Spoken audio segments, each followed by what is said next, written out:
Bunlar hiç laf dinlemiyorlar. Şimdi banyonuzu yapın. Çabuk elinize bir kitap alın. Neden koymadın? Dışarı çıkın ya. Al lan devam et. Sağlık sen. Bir dakika. Şunu koyayım çorabımı çıkarayım. Ne oraya mı oturacaksın? Evet.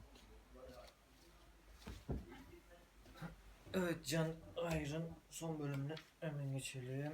Son bölümüne yaklaştık. You fucking idiot. I traveled for 2 days and by then my money was all gone. I got off the coach at a place called Whitcross, surrounded by moors. Then I realized that I had left my bag in the coach. I had nothing except the clothes I was wearing. The empty road stretched across the moor towards the distant hill.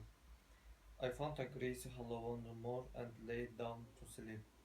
The next day was warm and sunny. I was hungry and thirsty, and so I left the moor and I walked towards a nearby village. I knocked on every door. I sought to ask whether there was work I could do, but there was none. I felt too proud and shy to beg for food, but I was getting hungrier and hungrier. I went into a baker's shop and tried to sell the baker's wife my leather clothes. She looked at my dirty face and dress. You look like a beggar or a thief, she said. How do I know you haven't stolen those clothes?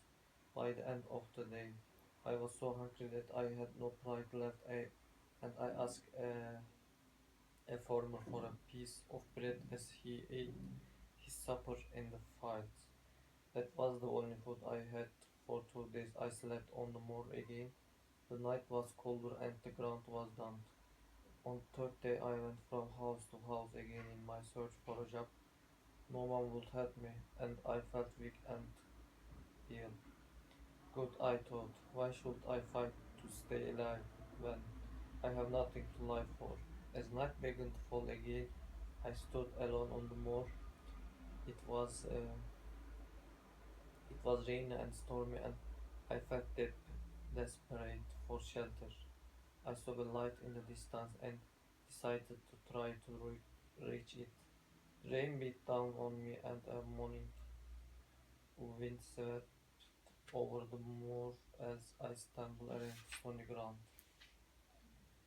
At last, I saw a house long and low, with a welcoming light shining through a pane of glass in the door. I looked through a window into the kitchen, where an old lady sat sewing.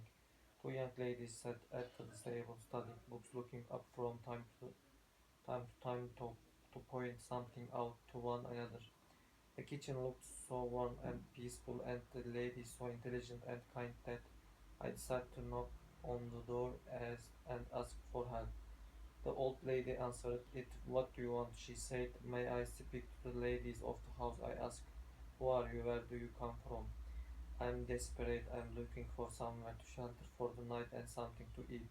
The old lady looked unfriendly. You can't stay here, she said. She gave me a penny. Now go on your way. We can't have beggars here. She shut the door and locked it.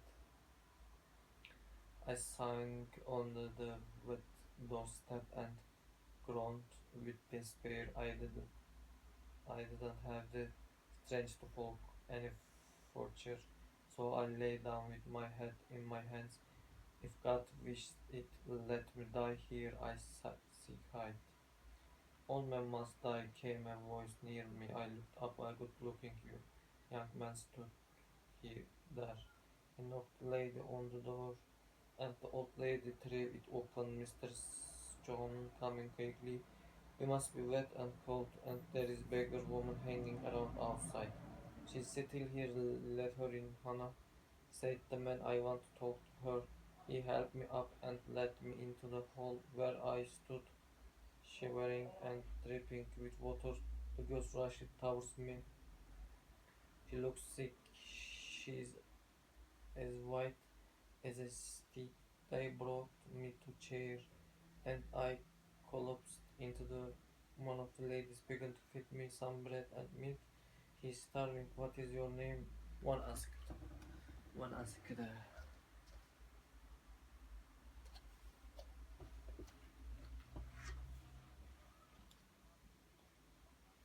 I decided to give a false name, Jane Elliot. The man began to question me, but I was too tired to speak that night. I slept in a warm, safe bed where I remained for 3 days, sometimes feverish and sometimes awake. As I slowly recovered, the housekeeper told me all about the family. Their name was Rivers and the house was called Moore House. The young man was the brother of the two ladies. Their mother and father were, were both dead. John was a vicar in a nearby village. Morton and the girls had been working for a way as governess. They had get here there together for the summer holidays. I told them that I had also been working as a governess and had been forced to leave suddenly, but I would not tell them anymore. I asked Sete John to help me find a job, and they willingly agreed. I stayed at Moore House for 1 month. I soon became close friends with two sisters whose names were Diane and Mary.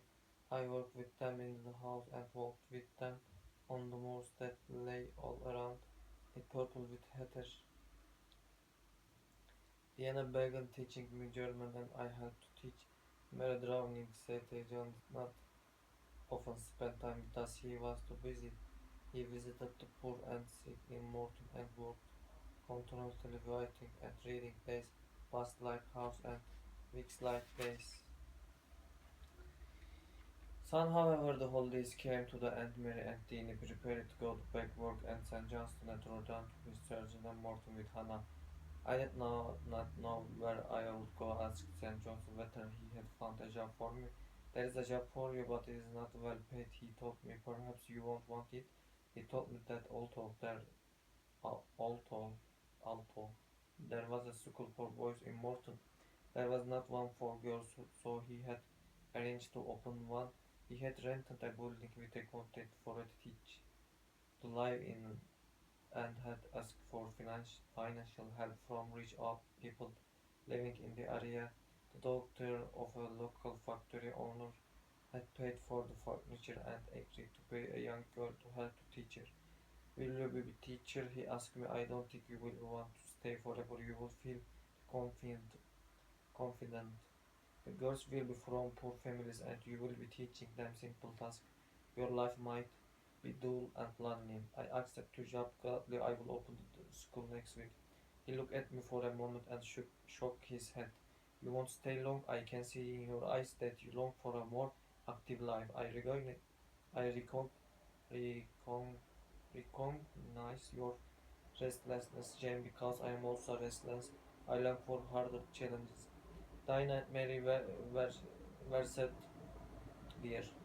I were. I was. I were.